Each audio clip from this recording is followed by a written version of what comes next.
So I just started recording this video too. So I'm going to quickly review what I just said. So we are adding a coil on top of our pinch pot.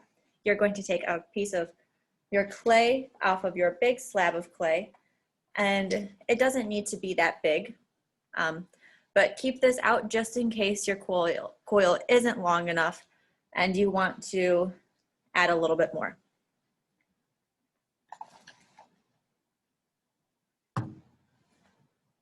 So I'm going to give you a second to have your chunk of clay ready.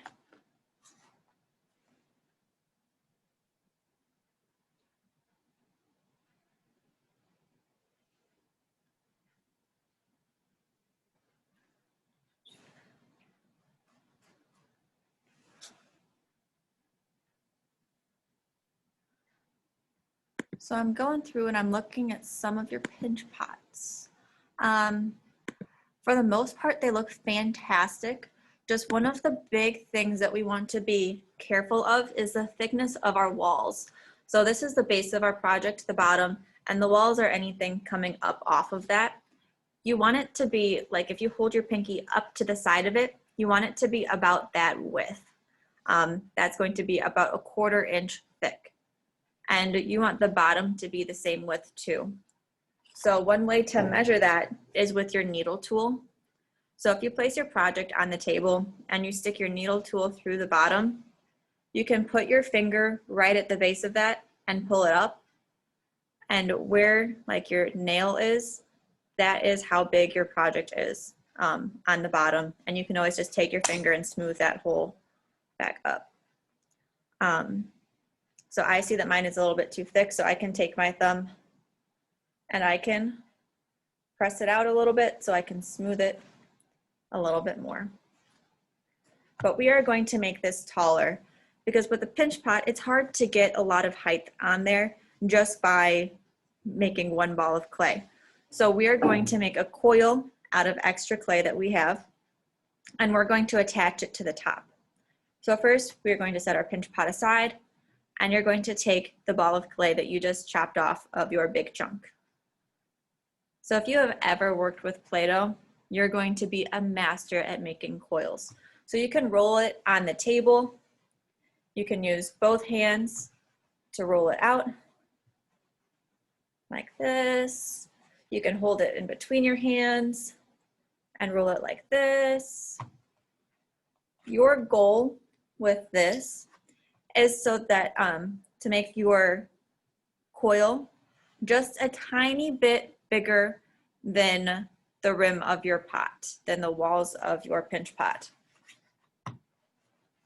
So with coils, the way that we're doing them, it is better to overestimate the amount of clay that you're going to use rather than underestimate.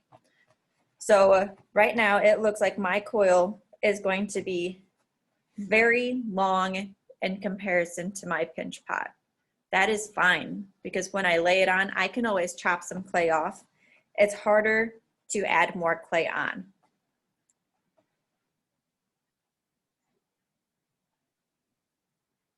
So when you make a coil, there's going to be two sides that look a little bit flat. Like if we were to chop this in half, the inside would look more like an oval than a circle, and that is perfectly fine. And I will explain that when we get attaching.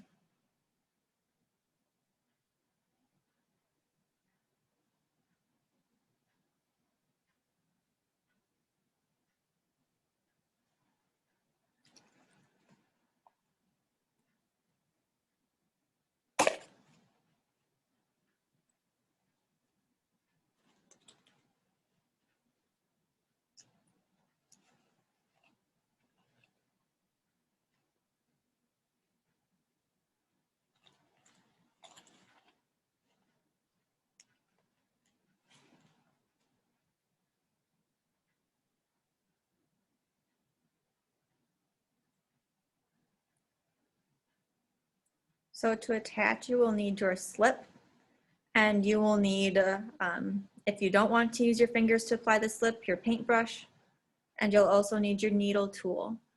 That's the one with the pointy end so that we can make score marks on our project.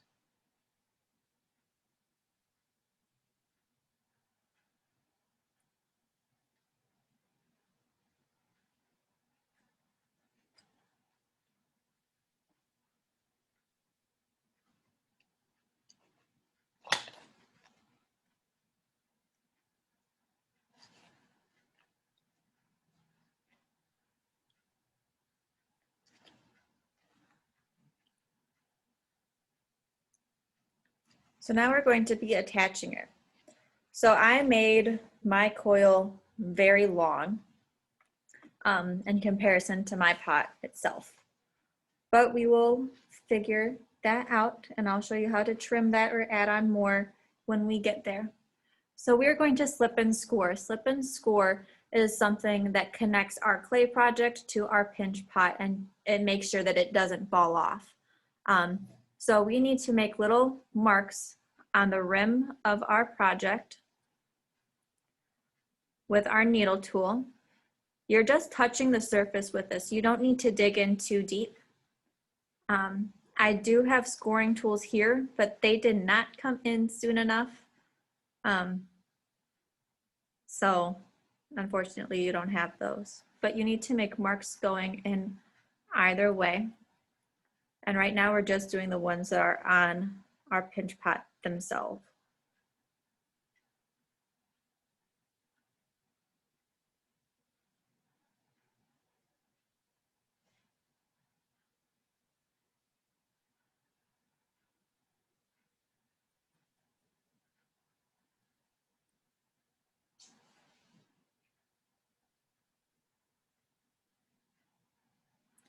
Once you have the score marks on the rim of your project, you're going to be looking at your coil. So like I said, I know mine has one, like if I were to cut it in half, it would be an oval.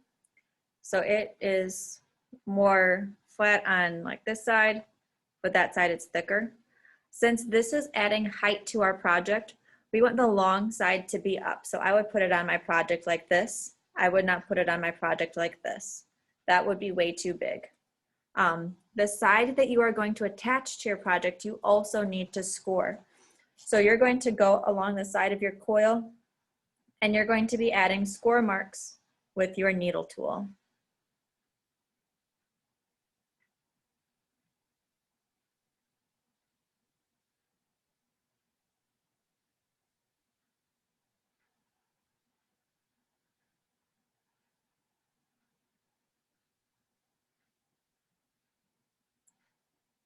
You need to remember to go both directions with your hatch marks.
I'm going to give you about 30 more seconds.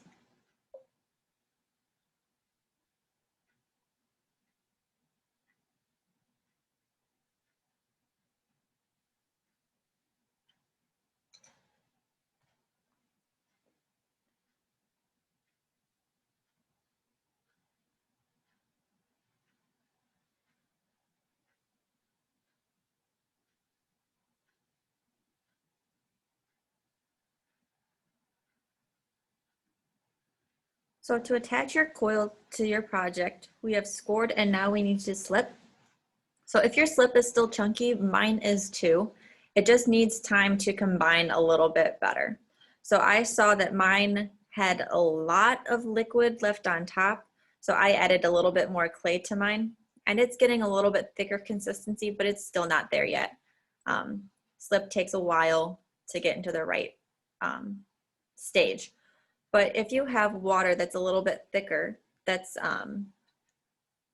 you can use your finger or you can use a paintbrush to apply it to the edge of your project. With slip, you only need to apply it to one side of what you're connecting. So we're only applying it to our project. We don't need to apply it to both our project and our coil.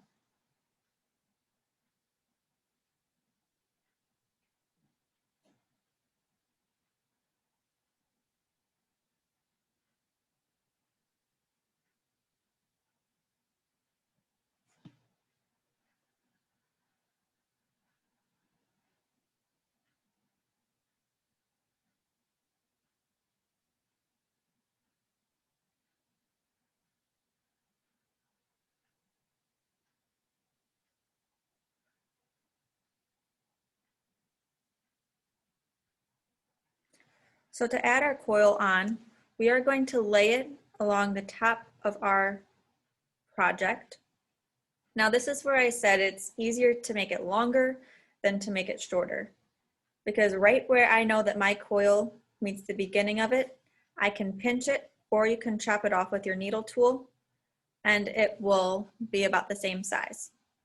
Now the thing with pinch pots is that they like to, this is like the base of your pinch pot, it likes to bow out when we want it to go straight up. So to make sure that that does not happen, you're going to make your coil just a tiny bit smaller than the rim of your pot. So right now it is just sitting on top and it looks something like this. This is where I connected mine together. You don't need to slip and score that part because we have slipped and scored the base.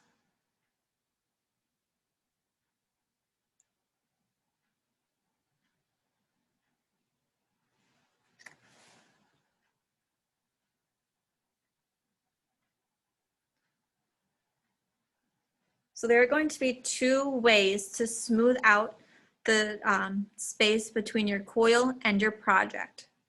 The first one is by pinching it down. So you can smooth it out with your fingers and sort of pinch it down. This is really hard to see through the camera, but you can pinch them together and smooth it out later. You can move it down, or you can use our modeling tool. So with the modeling tool, you can either move it up from your pot to your coil, and this will merge the clay in between, or you can move it down. You can do a mixture of it. If you want to apply slip where the coil meets the project, it might help smooth it out a little bit easier.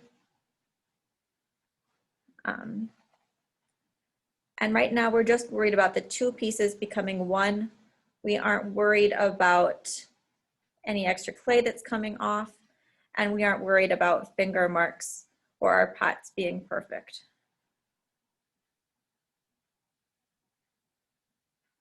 So as I'm doing this, bits of clay are coming off on my modeling tool. We can just stick them back onto our project and slightly go over it with our modeling tool so that there's not a big hole in our project.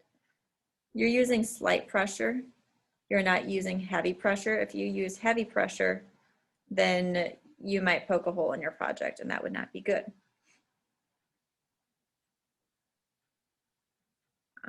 You can try and use the rib too. I know that either my fingers or the modeling tool works best for me, but it might not work best for you. I've said this before, ceramics is the most temperamental but versatile medium that there is. So there's so many things that can go wrong, but really when you're crafting something, you can use so many different tools and so many different materials, and what works for one person, like what works for me, might not work best for you. This project is basically just an experiment to figure out the way that our tools work.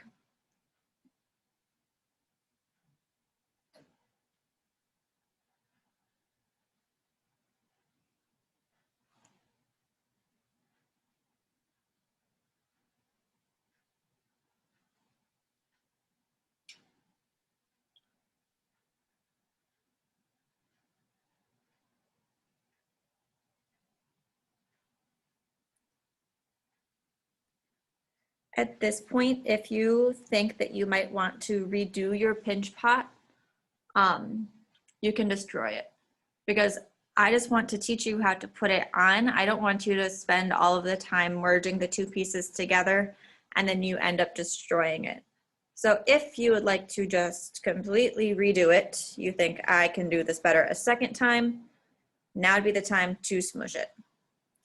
When you do smush it though, make sure and add a little bit of slip to it, because we've been working with this project, so it's dried out a little bit over time, just while it's been in the open air while we've been working on it, and you need to add moisture back into the project. That's just if you destroy it. If you're like, oh my goodness, I love my pot so much, you can keep it.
So if it took you a longer time to clean up yesterday, now would be the time to start cleaning up, because it's about 10 minutes before class ends.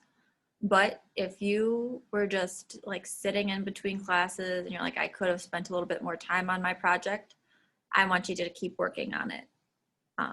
Just when you're cleaning up, you need to remember to seal your project correctly with a plastic bag, making sure that the open end is underneath your project. Make sure the lid is on your slip. Wash all of your materials in your bucket of water, not in the sink, and then dump it outside. We used our big chunk of clay today, so you need to make sure that that is sealed back up.